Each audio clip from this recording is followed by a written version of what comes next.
আগামীকাল সোমবার ভীষণ গুরুত্বপূর্ণ দিন সবার জন্য।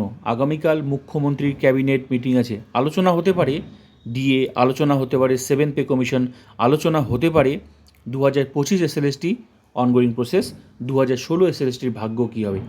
আবার আগামীকালই সুপ্রিম কোর্টে দুটো গুরুত্বপূর্ণ মামলা রয়েছে।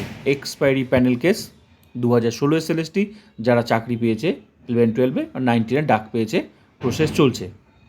আবার আগামীকালই primary 32,000 primary cancel case supreme কোর্টে রয়েছে। তো অবশ্যই নজর থাকবে সুপ্রিম কোর্টে।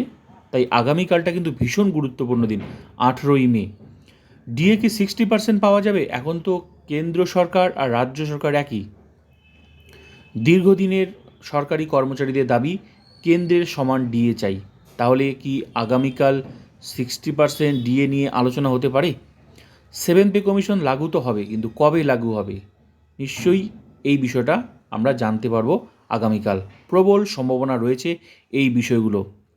সঙ্গে অন্যান্য অনগোয়িং প্রসেস, যে প্রসেসগুলো চলছে সেগুলো নিয়েই আলোচনা হওয়ার সম্ভাবনা রয়েছে।